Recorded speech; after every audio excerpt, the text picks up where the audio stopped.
For staying with the discussion in Citizen TV tonight. So before I bring up what you're saying online, a lot of it is coming through on 22422. There's one person who sent something interesting here that I want to hear what the religious leaders will say. Moses Mita Musyoka from Athi River says, "Greetings, Ombija. Thanks for bringing these religious leaders for the interview. Matthew 7, do not judge. But my personal view is that they have failed Kenyans, and especially the bishops. They've been dining with the government and have woken up very late. Let them seek forgiveness and everything else will be sorted out. I hold so much respect to the Lord's shepherds, but also allow me to air my feelings in a humble way. Thanks, Moses Mita Musyoka from Athi River." Father Mutie, your reaction to Moses. He says, you have failed the people and you should seek forgiveness as religious leaders. Well, thank you so very much, Musyoka. We feel you. And we understand from where you're coming from. But note here that we have been on our toes every other day. We have never dined with government. We have been speaking and telling Kenyans the truth. It's only that sometimes Kenyans don't want to be told the truth. They choose to listen to what they want to listen to and to avoid what we advocate for. We have been speaking and we have never been silent. Always telling them the truth and advising them to follow, the right way. Because as a church and as a religious community, we have been, on the watch. We have never been at slumber. We always tell Kenyans what is there for them. And actually, in matters of religion, we have been very, very careful. Yeah. We have cautioned every other moment. Okay. We have never slumbered on our... But Father Mutie, and this is not an attack on yourselves as individuals, but as the religious leaders, on the 14th of February, during the national prayer for rain at the Nyayo National Stadium, President William Ruto said that the church now would become an integral part of government.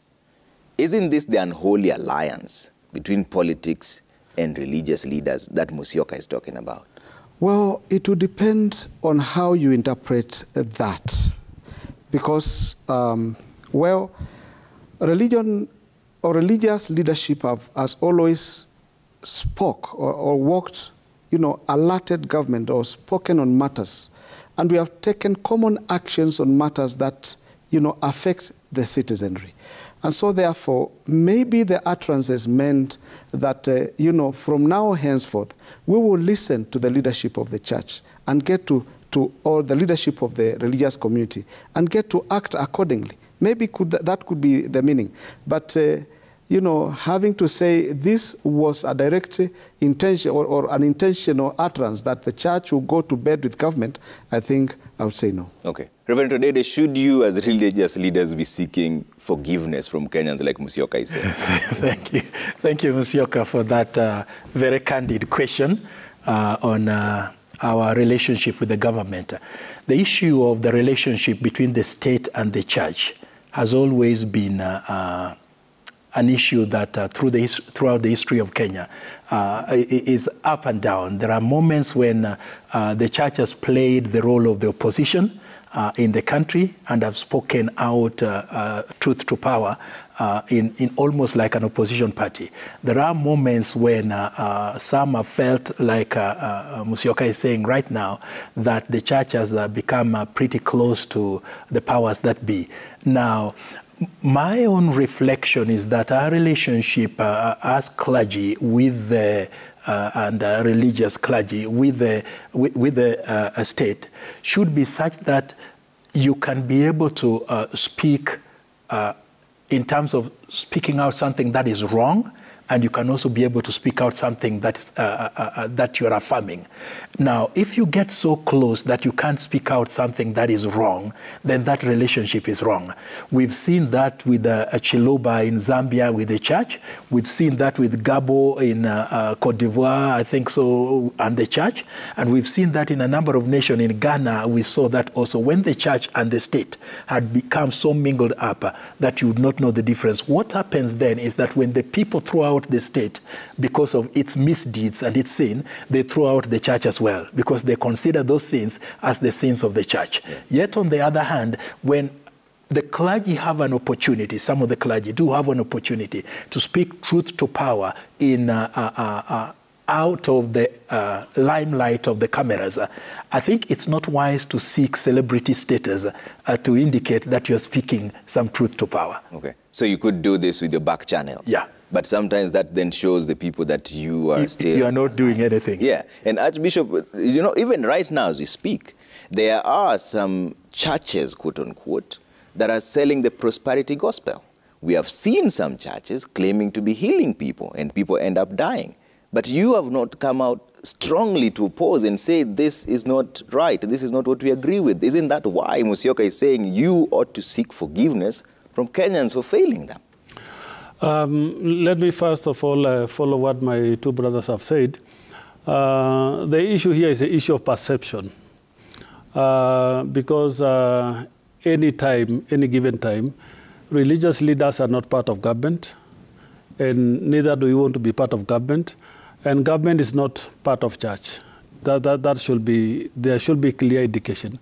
However, we work in collaboration because we complement what government is doing in many areas, in health, in education, in agriculture and food security in the country, in maintaining peace and preaching law and order. We complement what government efforts are. We complement and support when government does good, but we cannot be messed up so to the extent that we are not able to say when government is not doing right. When the religious leaders are seen in a public function, because that's a perception Kenyans has, like a national prayer day, and you are in a function like a Jamhuri Day or Madaraka Day and leading prayers, that is a national function for the religious leaders because we are invited to do that and God has compelled us to do that. But does that not mean, that presence does not mean that you are intermingled. We also have private interaction with the government, maybe giving an advice here and there, and that does not mean that you are there to seek favors. You are there to give either an advice, or you are there to give, counsel, or even to pray with the leaders of the nation, because they need prayers, they need counsel, and therefore, any moment a photo is taken of a religious leader and say the president or the deputy president or any government official, perception of Kenyans is they are together. That is not the case. And we don't see to defend ourselves with many things are said in Kenya, but we stick to our lane and we continue to preach the gospel, but we cannot afford to be completely withdrawn and absent because we are needed to give counsel. Yeah. Now, with the prosperity gospel and, matters religion and, the preaching of healing, there are things that, as we said earlier, you cannot easily get to meddle with, how a church expresses her religiosity and expresses her, her worship. These things are in the Bible. That, Jesus prayed for healing and people were healed. And he even promised that the disciples will, these signs will accompany them when they walk with him in faith. So we cannot dispute that, the church cannot pray for healing and healing happens. It does pray and healing happens. It does pray and things happen. That's why we were gathered as a nation to pray against COVID. And we were all in State House and we prayed. And, God answered the prayer because the devastation in Africa and in Kenya with COVID is less compared to other places. I cannot just claim it was a miracle that happened, but we believe in a God who heals and who can be able to change situations and scenarios. When we had the drought, we gathered as churches to pray for rain. We cannot say every ministry that prays for healing is doing the wrong thing. But let me say, when a church organization begin to remove the object of worship from Jesus Christ and God, and we turn the worship to the individual because of the claim of the power I have to heal and perform miracles, then it turns cultic because I become hero worshipped. And the object of worship is removed from God to a person. Yeah.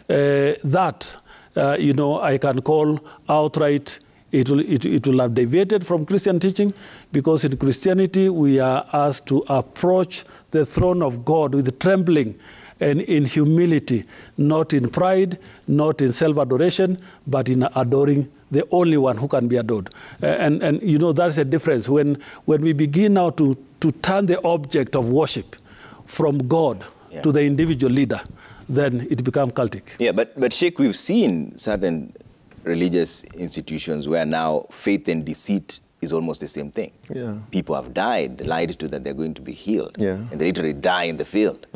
So what kind of regulation can be put in place to ensure that doesn't happen then? Yeah, you see, Mbija, one thing that we have to appreciate is that this matter is not as simple as it sounds. You're talking about religion, and sometimes it is all very personal. Sometimes religion is very personal, and there is a limit to what you can do.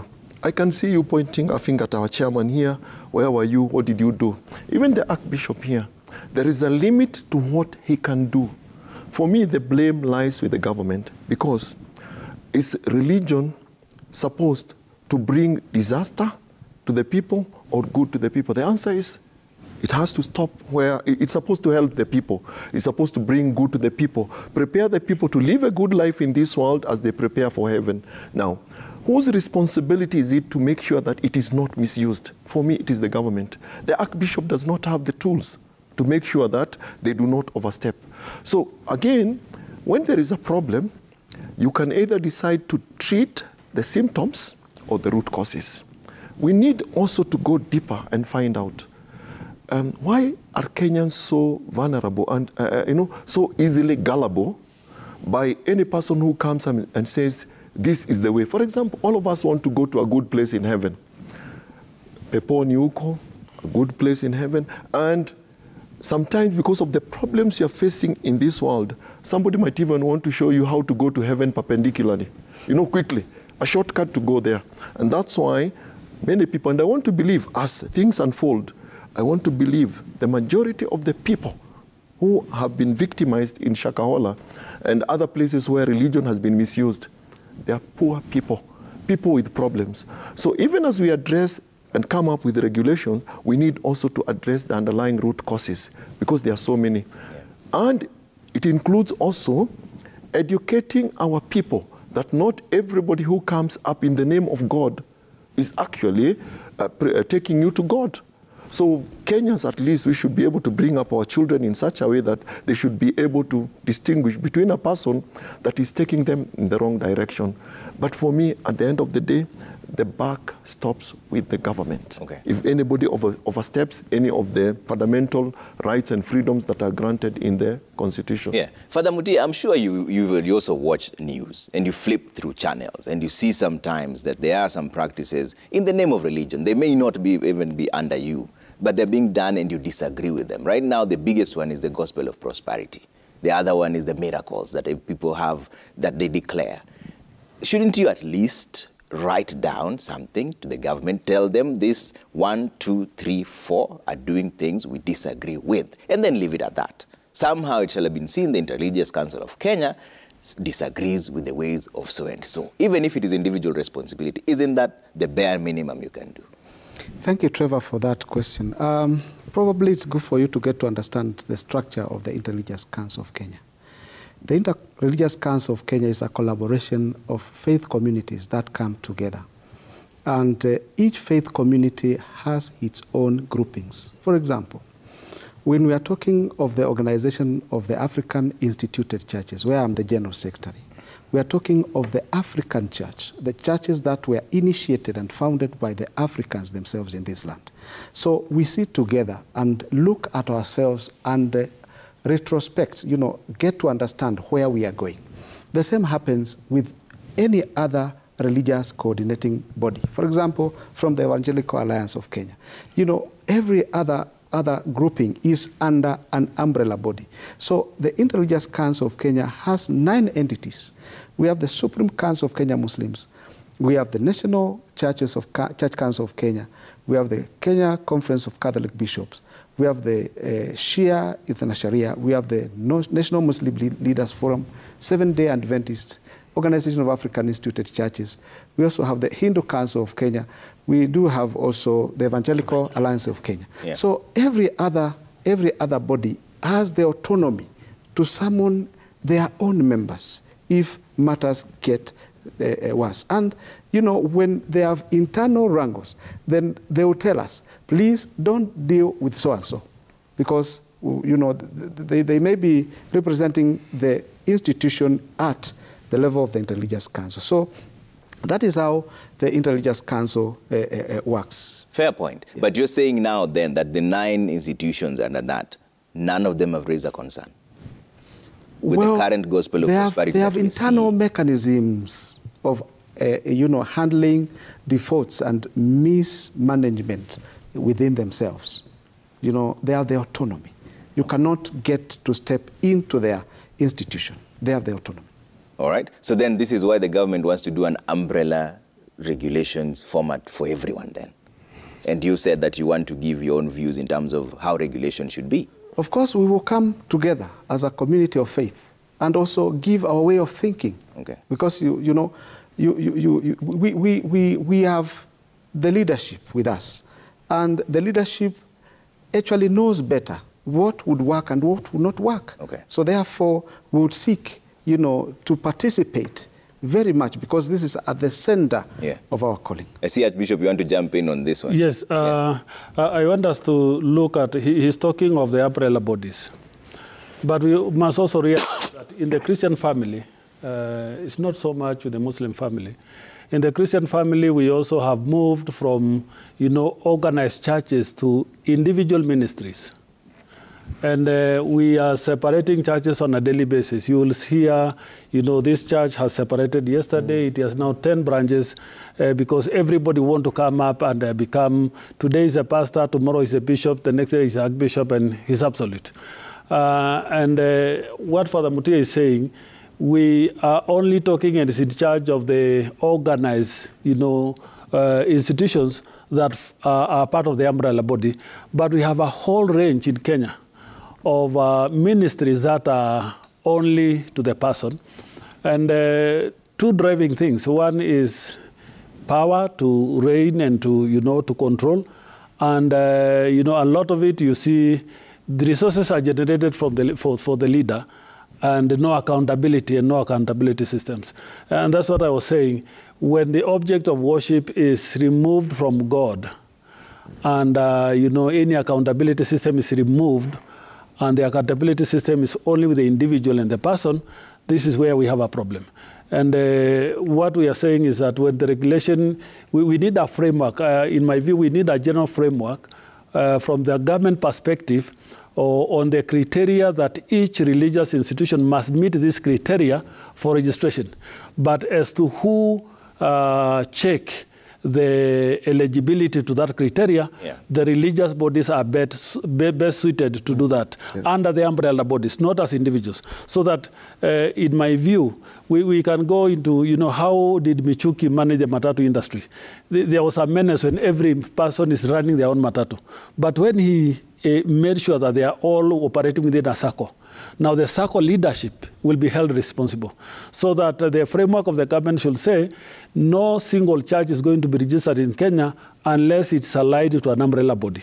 Then the umbrella body is now empowered or demanded of them to check on, 1, the doctrines of that church, their belief system, their statement of faith.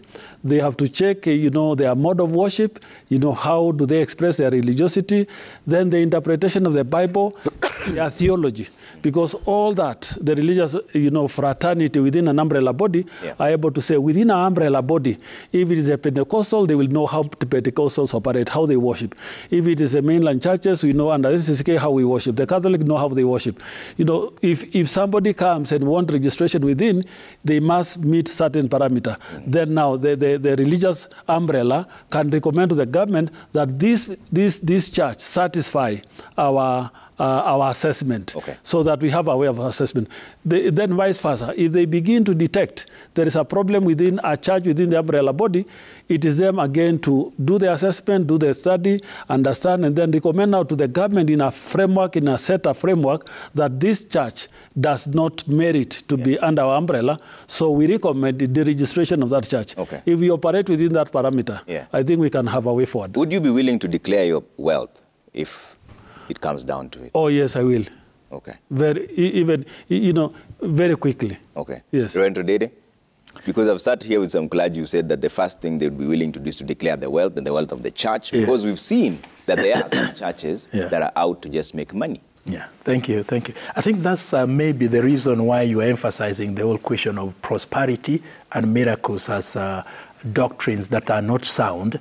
And if I heard you right, you say, have we said anything about this? Now, it's only that we haven't had access to you, but if you go in some of our circles, you can even Google lots of information that we have spoken, touching on issues of prosperity and touching on issues of miracles. Not that people should not prosper, but how are they prospering? Are they minting money from their members by abusing and misusing scripture so that we can almost say they are cultic groups? And not that miracles don't happen. Miracles do happen, but are they manipulating people through fake miracles because they want to attract a crowd? Now, if it comes to churches like CITAM, I think you would be aware that CITAM accounts are in the public arena since they have been circulating in social media. So we have nothing to hide. All right, let me bring up some of the feedback that's coming through. Then we'll get into the final conversation here on the national dialogue and the position of the clergy and the religious leaders on this. Let's bring up what you're saying online. A lot of feedback. We'll try and sample some of them. Kate Best says the government is overambitious. We want to live beyond our means. This is the wrong time for the proposed increase in taxation. The common Kenyan is overburdened. All right? Let's see what else you're saying here. Babu Michael says, any good proposal by governments or any institution will be received overwhelmingly and positive without much struggle to explain about it. When you see, for example, the government really trying to explain themselves about some proposed taxes, we read malice. Okay? Mwalimu Mwenga says, so how do I own a house if the cost of the basic commodities like food is high, yet I can rent? Let's address the basic commodities first. We actually own homes at our ushagos. Okay. Legum says, in any country, when you hear and see the clergy whine and wail, I think that's what he wanted to say, then know that the government is missing something. Okay. Hussein Muranda says, a very honest discussion from the religious leaders. Let President Ruto listen to these voices of reason. Okay. Danson Kruna says, we are now paying the ultimate price for allowing these charlatans to run amok. The Shakahola massacre should be a wake-up call. Religion should be tightly controlled because it has the power to zombify people and make them do very dangerous things. All right. Archbishop, let me start with you on this issue of the national dialogue that's happening, this bipartisan talks that are happening now. How would the religious leaders want to be involved in it today? I think the bipartisan has taken, the parliamentary route. And they're yet to decide. They're discussing that on Monday. Yeah. It will be parliamentary or extraparliamentary. So if they discuss in parliament and they agree in parliament, we will, in my view, we will wait and see where they are taking the discussion. Our call is only let them have an open, honest discussion. Root suspicion between them, because what we read is a lot of suspicion between this coalition and that coalition, so that there is honest discussion about issues that are raised. But I think if we are to open up a national conversation, I think we need to broaden it to include all sectors of society, bring the religious family on board, bring the private sector on board, bring civil society on board, bring professionals on board, so that we are able to have an all-inclusive discussion on where are we headed, what kind of country do we want to see, how do we resolve the issues, and what are the issues? Because, even now, the issues that are in contention keep on shifting. Today the stress is on one thing, tomorrow is on another thing. So we have not even agreed these are issues 1, 2, 3 that every Kenyan agree. So if we can be able to have a conversation that we all dissect the issues, these are the issues, let us agree on them. And for me now, the big issue that need a conversation in this country is the issue of the state of the economy. So that if we are able to address the economy and stabilize, and have an economy that everybody participate, an economy that begin to see how we can bridge the gap between the socio-economic inequalities that we have in this country. If that conversation is given priority, it will address a myriad of other things, because we are evolving around this whole aspect of, those who have and those who have access and those who have no access. If we can be able to have a conversation on how do we develop a management system by government and all of us, that we all are participating in an economy, participating in the national life, that we all agree that, we are comfortable. Okay. It may not be 100% comfortable, but it is agreeable. Okay. Sheikh, what are your recommendations? How should the religious leaders be involved in these bipartisan talks? So, Trevor, if the objective of these discussions is to make Kenya a better country, then we are all stakeholders. It's not just about the political leadership of the country. And when you talk about the, the religious leaders, this is a section of the society that are a critical stakeholder, and we do not have any vested interest, direct vested interest like the politicians have. Remember, when we started the talks about the new constitution, Moi in power then, God rest his soul in peace, said, it's only the politicians who will be involved. And as religious leaders, we retreated into Fungamano, and the direction that we took and what our contribution was to this in the review of the constitution. So I think the voice of reason will be provided by the religious leaders. So we need to be brought on board. We are stakeholders and the voice of reason. We should not just leave it to the politicians who have vested interest. Yeah. Father Mutie?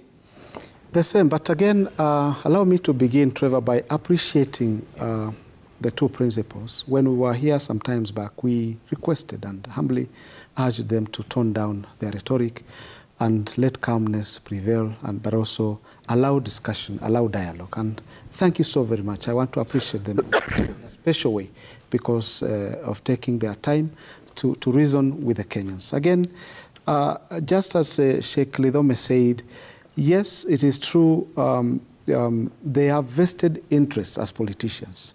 They also need somebody from without, just to have, who is not, partisan. I mean, as in, they have no interest whatsoever.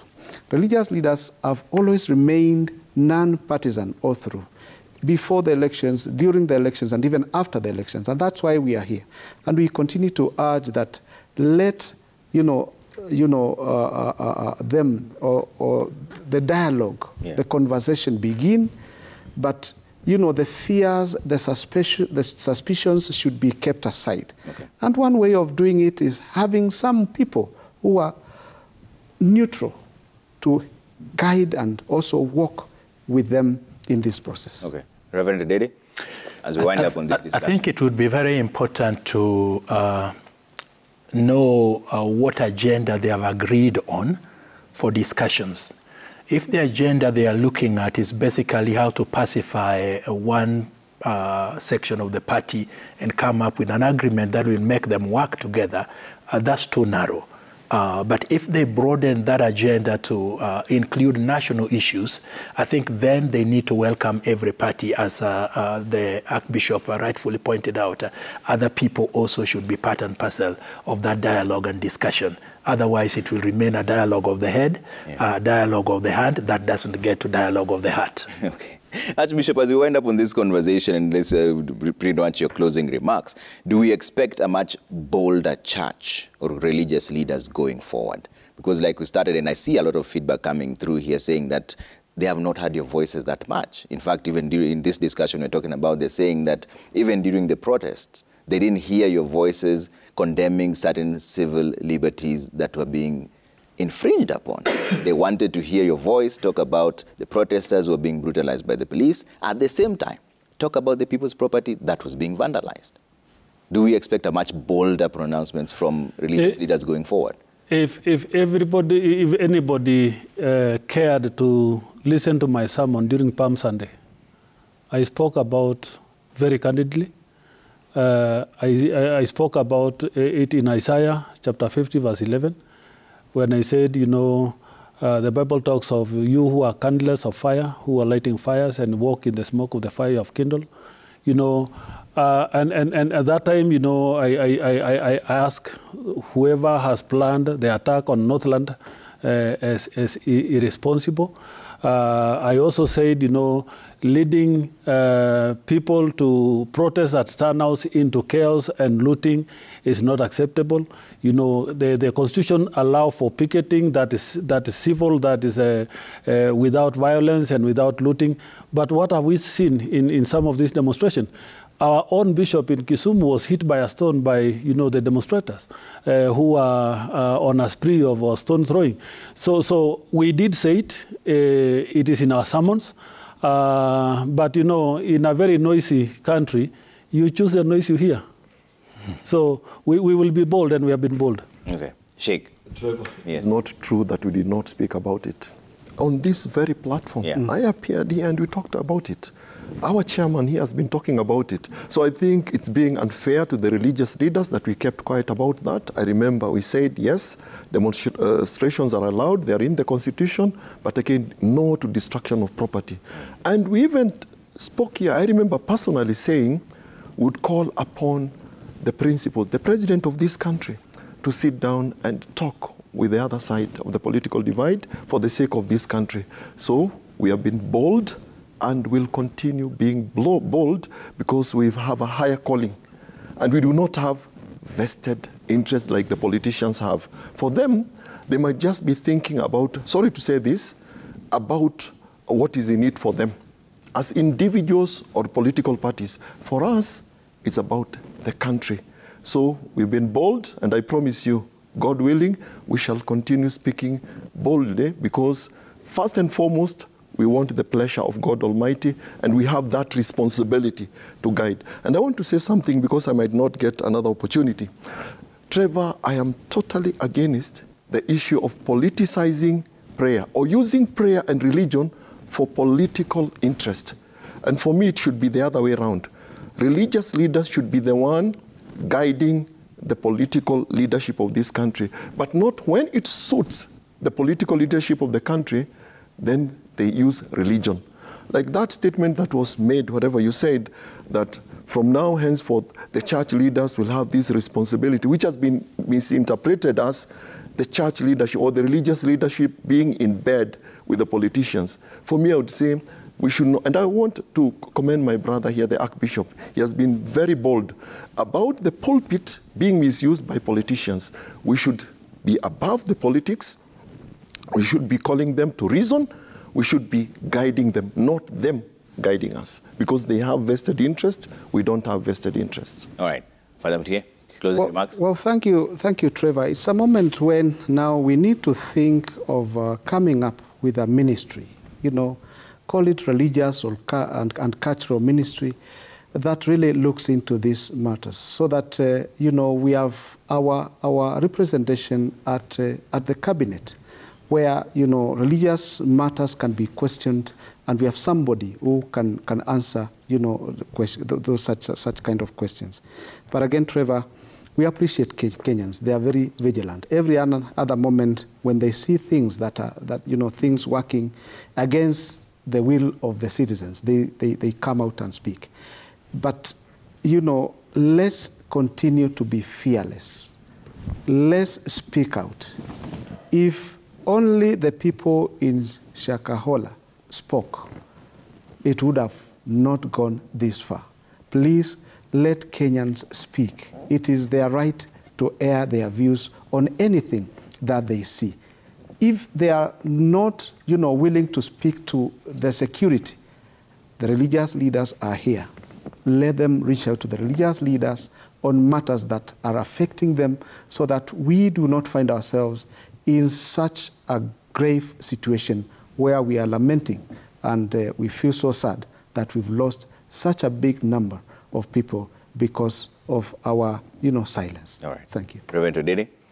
The church has a prophetic role to play in the country, and that's not determined by the circumstances in the country. That's determined by the Word of God. So as long as the Word of God is still there and demands that we play that prophetic role, I think we will continue to play it. If it hasn't been received as much airtime as it should have. That's more of, I think, how publicity works in the country. Yeah. But the church has a prophetic role to play and will continue to play that role. Okay. Chairman, you wanted to add something? Just wanted to add, actually, we've been emphasizing that the place of chaplaincy should be considered, and we still continue to plead that chaplaincy should be employed in this country. Thank you.